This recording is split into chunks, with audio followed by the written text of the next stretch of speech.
Hello, what's up mga kalabtik? So welcome back na naman sa ating YouTube channel. At ngayong araw na to guys ay magre-repair na naman tayo ng isang electric fan. Nako, napaka-importante pa naman tong mga ganitong bagay guys, kasi pag ganitong panahon napakainit. So ayan, chinik natin kung talagang hindi siya umiikot. Okay, wala talagang andar. Okay, tatanggalin natin to guys at i-check natin yung kanyang plug mamaya.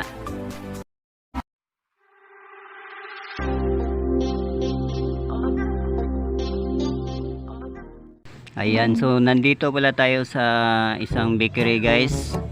Yan, ito yung kanilang ginagawa.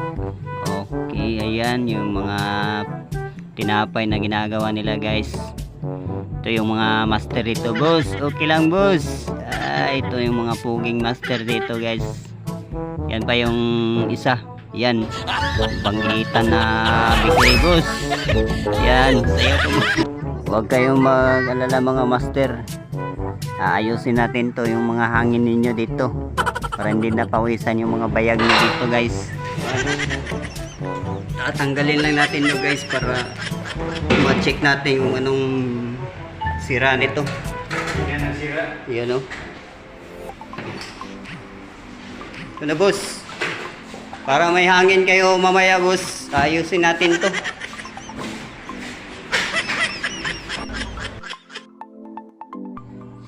Okay, gagamit tayo ng tester guys para malaman natin kung buo pa yung wire ng ating motor, kung ano pa yung mga sira niya. Ayan, i-check lang natin yung kanyang plug. Yan, gagamitan na natin ng tester at malalaman natin kung buo pa yung ating motor kapag tinestera natin yung kanyang plug. Yan, pumapalo yung kanyang gauge. Nagkakaroon siya ng palo. Okay, ayan, i-check natin. So, lagay lang natin yung negative at saka yung positive. Ayan, kung mapapansin nyo guys, meron siyang palo. So, ibig sabihin, buo pa yung ating motor. So, possible na yung sira yung kanyang capacitor guys. Yan, change natin yung kanyang shifter. Ayan, pumapalo pa rin. So, ibig sabihin guys, okay na okay yung kanyang connection. So, doon na lang tayo mag-focus mamaya sa loob. Yan, titingnan natin yung capacitor niya. Ayan, naka-neutral tayo. So, ayan, okay siya guys. So, check natin yung kanyang loob guys. Tingnan natin kung anong sira.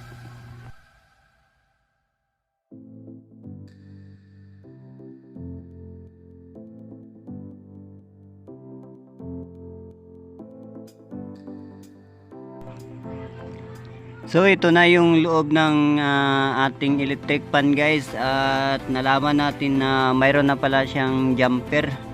So dinirect na to sa ano guys. So bali yung kanyang thermal fuse ay sira na. So dinirect na. Yan, mayroon na palang nag-ayos nito. Yan, naka-direct na yung kanyang wiring. So naka-jumper siya sa may bandang negative ng ating capacitor. So ibig sabihin wala na tong thermal fuse. Kaya nag-jumper na lang siya dito sa may bandang capacitor. So okay, yung possible na sira nito guys ay yung kanyang capacitor. Ayan. Yan, kung mapapansin nyo guys, medyo may lobo na yung kanyang capacitor. Yan, 1.5 microfarad, 400 volt na capacitor. So kailangan natin tong palitan guys. Ito yung possible na sira kasi mayroon na siyang lobo. Yan, kung mapapansin nyo, lumulobo na yung kanyang gitna. Okay, ito yung ipapalit natin guys na capacitor. Galing din sa mga naipon natin sa mga sirang electric fan din.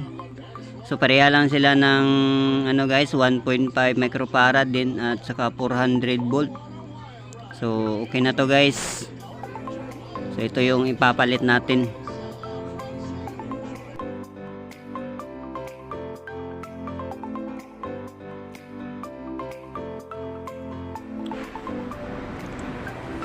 Yan, so ito na yung ano niya guys, yung dating capacitor niya. Yan, mayroon na siyang lubo.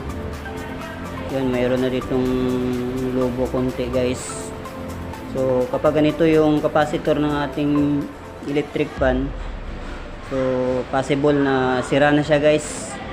So ito yung ipapalit natin.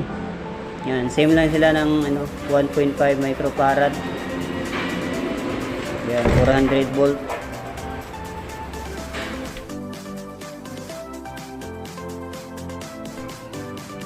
Yan, so napakadali lang magpalit nito guys.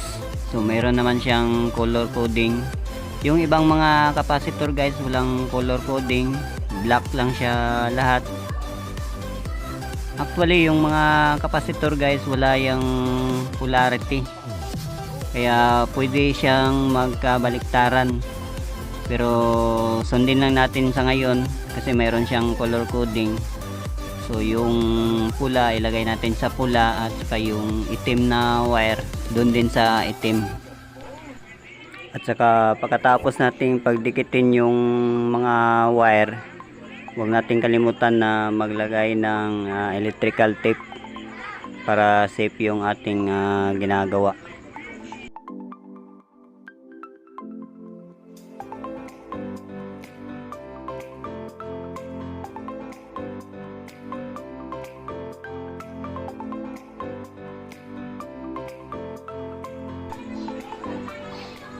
Okay, natapos na nating pagdikitin yung ating mga wire guys, at dito na naman tayo sa jumper.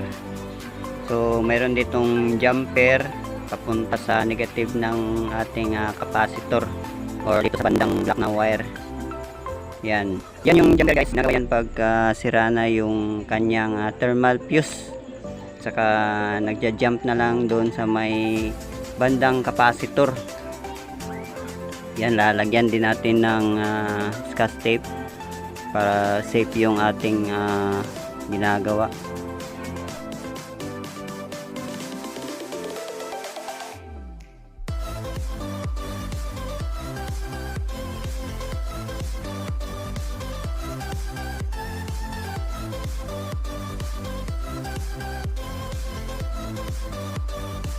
So i-check na muna natin guys yung kanyang continuity.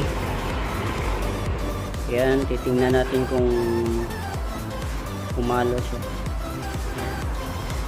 So yan, okay na guys. Yan, okay, 0. Okay, so goods na to guys. Try lang natin pandarin. So dalhin muna natin dito sa saksakan. Okay.